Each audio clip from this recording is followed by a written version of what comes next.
everyone. Here is a segment from my conversation with Dr. David Moffitt about the topic of atonement. If you enjoy this, the full episode is also available on the channel. In this section, we discuss the line in John's Gospel. It's actually one word in Greek, that it is finished, and how that's often taken and the meaning that's imported into it. And David's got a really great conversation here about this text and about the kind of enduring nature of Christ's work for us at the right hand of God in heaven. So if you enjoyed this, please make sure you subscribe, and you can catch the rest of the video as well.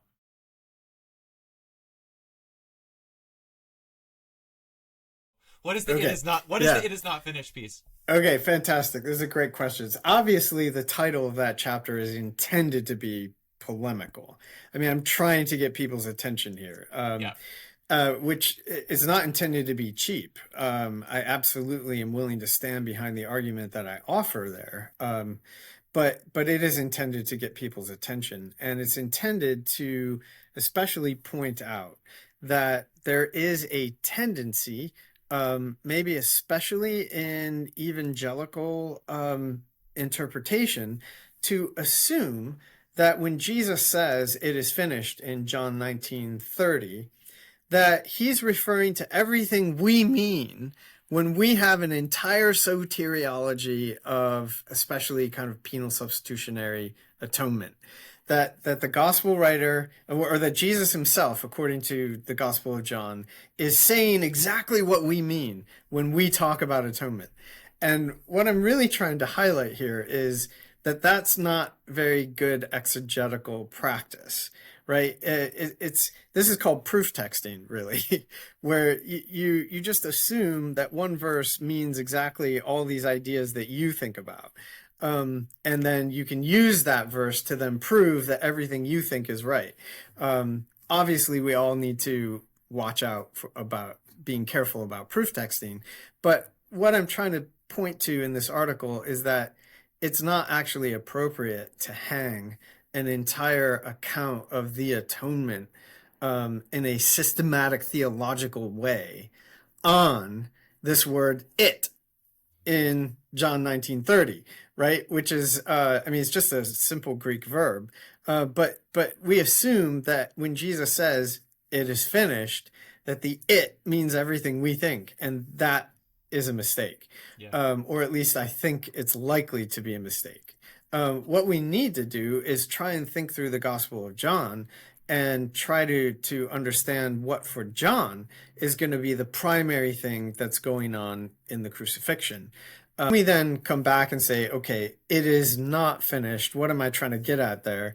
I'm trying to say that when we think about this idea of sacrifice again, if we allow that sacrifice, as you mentioned, is a process, that it involves a whole sequence of events, of things that happen, but that the process has as its end goal bringing this gift into God's presence, and that is done primarily by a priest at the Jewish temple and at the tabernacle before it, then the idea that Jesus is doing certain things when he dies that are important for salvation in no way forecloses or shuts down the possibility that Jesus has other important things that he has to do for our salvation that extend beyond the crucifixion.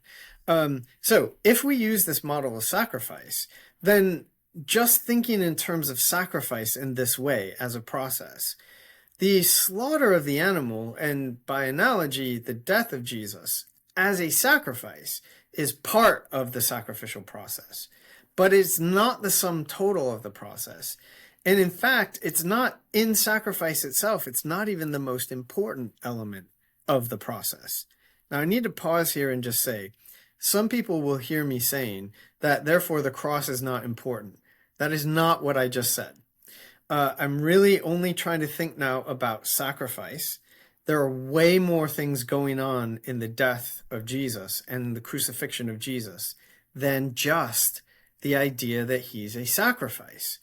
Right. And this really kind of picks up on your opening point that what I'm trying to argue, I don't view as being necessarily opposed to any one account or theory of the atonement. What I think I'm trying to argue is that if we allow that there's more going on in the death of Jesus, but also in the resurrection, and also in the ascension, and also in the ongoing intercession, then we have tended to think when we reduce everything just to the crucifixion. If there's more going on, then what it allows us to say is that one of the problems with these various theories of atonement is that they tend to be too reductive. Each theory claims to be the account, often, not always, but the account that explains the death of Jesus. What I'm suggesting is maybe each theory is picking up on something that is right. But the problem is we can't limit this or reduce it only to the death of Jesus, right? That's my little pressing pause. Now, coming back to the idea that sacrifice is a process, if we then use this sacrificial model where a priest has to take, after the animal is slaughtered, a priest has to take the blood and flesh to the altar, and then in some cases, actually, and especially on the Day of Atonement, take the blood even in to the tabernacle, the sanctuary, and then into the Holy of Holies, in order for the sacrifice to be offered to God. Well, if that's right, then Jesus dying on the cross with that kind of model is not the sum total of his offering of a sacrifice. So that's what I'm arguing is not finished when he dies on the cross. His offering of himself to the Father is not finished when he dies. Why? Well, for starters, and this is a big part of John, but also other New Testament texts, when Jesus dies on the cross, we are from an incarnational point of view, and indeed from a Trinitarian point of view, this is when the Son is sent away from the Father. Now, that's the opposite direction that a sacrifice travels. A sacrifice goes into the presence of God. It doesn't go away from God's presence. So when Jesus is dying, this is actually what he's doing as he is sent away. You get this language showing up in Galatians 4, when Paul says that the Son of God was sent away to be born. You get it showing up throughout the Gospel of John. You get it showing up in the Johannine epistles, right?